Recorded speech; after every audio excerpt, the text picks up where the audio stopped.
Halo semuanya, berjumpa lagi dengan saya di sini. Kali ini saya akan membahas saham yang akan IPO, yaitu PT Cipta Sarana Medika dengan kode DKHH. Sektornya itu kesehatan, book buildingnya tanggal 24 sampai 28, jadi sampai besok. Dan rentang harganya dari 100 sampai 132. Saham ditawarkan 5,3 juta lot, dikit ya daripada Fore, MDLA, dan UP. Ini lebih dikit, 5,3 juta. Kita langsung cek ke prospektusnya. Penawaran umumnya itu tanggal 5 sampai tanggal 8 Mei. Berarti hanya 3 hari ya. Jangan lupa untuk segera memesan saham ini pada masa penawaran umum. Dan listingnya itu atau pencatatan saham tanggal 14 Mei. Nah, kegiatan usaha utamanya adalah rumah sakit swasta ya. Dan penjamin pelaksana emisi efek adalah MNC Sekuritas. Dan penjamin emisi efek akan ditentukan kemudian. Jadi MNC ini bukan satu-satunya UE, tapi akan ada UE yang lain yang akan nyusul gitu. Dan di sini ada penjamin pelaksana emisi efek, dan para penjamin emisi efek menjamin seluruh penawaran saham secara kesanggupan penuh atau full commitment ya. Berarti jika barang ini nggak laku, yang nggak dipesan oleh retail atau masyarakat, maka UE akan menampung saham ini ya, akan membeli saham ini dan menyerahkan uangnya kepada perseroan. Ini agak serem ya, soalnya jika UE yang beli full komitmen begini, jika mereka merasa udah untung, mereka akan jual. Namun kita akan cek reputasi dari MNC Sekuritas ini, atau dengan kode EP ya, kodenya itu. Nah, EP ini MNC Sekuritas. MNC pernah ikut 11 kali IPO ya, mengawal IPO sebagai underwriter. Sejak tahun 2022 ini ikut 11 kali, dan 6 kali naik dan 5 kali turun dengan rasionya 55%. Berarti 50-50 ya, antara bisa naik atau bisa turun. Saham apa aja sih yang dikawal oleh EP? Kita cek. EP Smil. Kita cek Smil. Apakah hari pertama ARA atau tidak? Oke, Smil hari pertama ARA, hari kedua ARA meski berguncang, hari ketiga ARA meski close merah. Oke, Smil oke, berarti satu saham oke. CP ini MSIE ini kalau nggak salah Axel ya, akselerasi, jadi saya skip saja. UDNG Axel juga skip. SMLE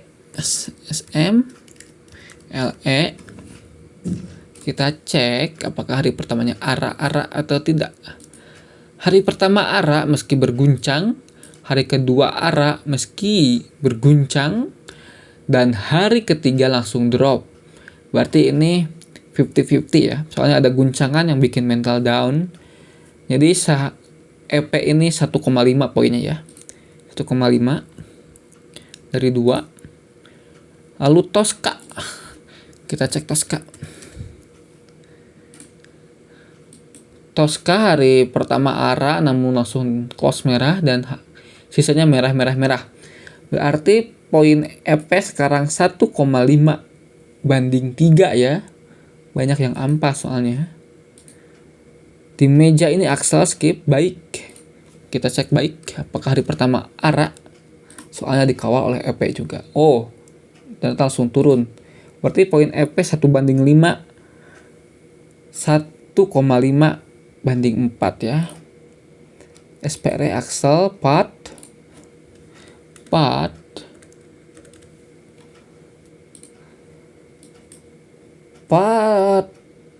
ARA dulu, ARA lah, tapi langsung dibanting ya. Berarti 1,5 banding 5. Kita naik ke puncak gunung. Ya, benar-benar naik nih ke puncak gunung ya.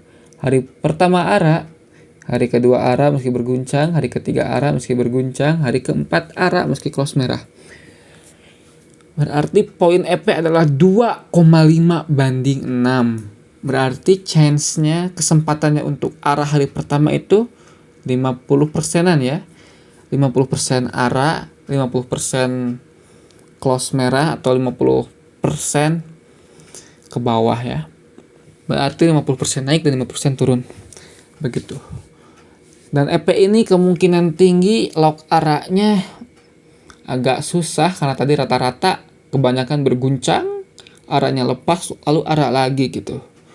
Jadi harus siap mental ya kalau W-nya EP.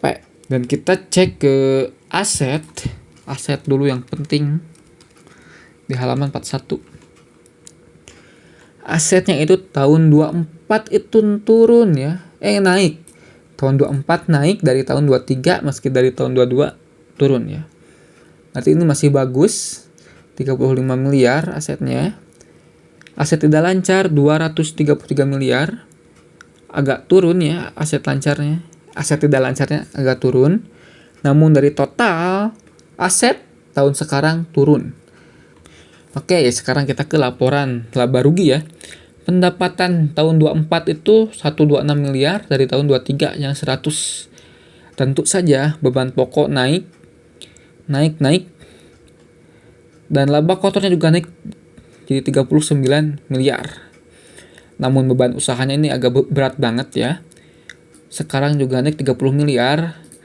Jadi total laba usahanya ini 9 miliar ya. Laba usahanya dari tahun kemarin yang 10 miliar yang besar. Karena keberatan beban usaha. Dan total labanya ini turun guys dari tahun 2023 ya. Turun menjadi 2 miliar dari tahun 2003 yang 5 miliar.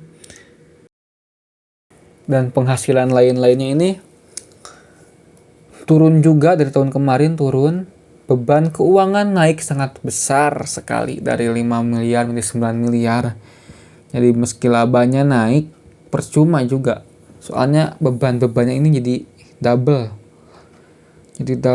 Dan membuat rugi 500 juta sebelum pajak.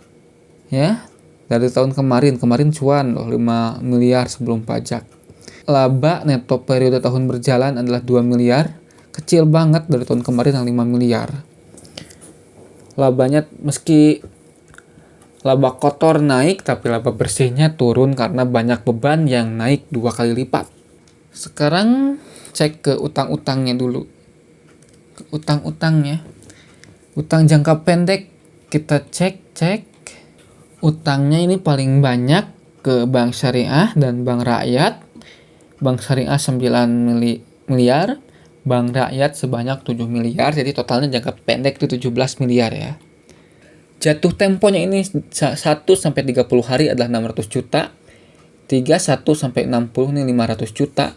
Dan lebih 90 hari 600 juta. Berarti dalam 3 bulan perseroan harus memiliki uang sebanyak 3,6 miliar untuk membayar hutang. Kita cek lagi ke halaman 41. Ini perusahaan banyak hutangnya banyak banget. Total asetnya ini hanya 269 miliar asetnya.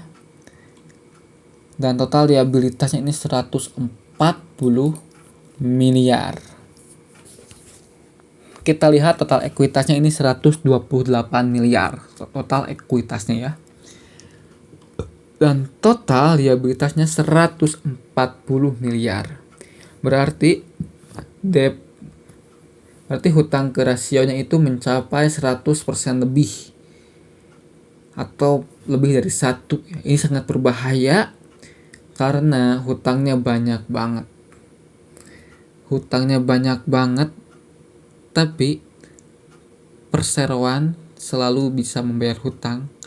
Soalnya dari tahun kemarin ini utangnya itu 100% dari total ekuitas. Wow, ini agak ngeri-ngeri sedap ya. Dan kita lihat untuk pembagian dividen. Setelah penawaran umum perdana saham mulai tahun buku 2024 dan seterusnya, manajemen perseroan bermaksud memberikan dividen tunai pada pemegang saham dengan jumlah sebanyak 50 atas laba bersih tahun berjalan. Berarti 50 perak dividennya per lembar. Dan akan dibagikan pada tahun ini ya. Dan kita cek ke kepemilikan saham. Saham dimiliki oleh PT Siliwangi Jajak Kusuma Hospital. Jajak Kusuma ini memiliki 2 miliar saham. Dan 100% ya, sebelum dipublikan ya, punya 100% atas perusahaan ini. Dan jika ke publik, maka kepemilikan Siliwangi berkurang menjadi 79,22 dan masyarakat masuk sebanyak 530 juta lembar. Dalam lot berarti dibagi 100, 5,3 juta ya. Dan masyarakat akan memiliki 20,78%. Dan perusahaan ini ada warannya juga. Waran udah lama nggak ada waran ya. Dan IPO-nya ada waran. Perseroan akan menerbitkan sebanyak 265 juta saham waran seri 1 atau sebanyak-banyaknya 13,12%. Dan jika waran seri 1-nya sudah diterbitkan, ini sangat besar sekali. Warannya sangat banyak ya. 9% dan mendilusi masyarakat menjadi 18% dari 20%. Dan jika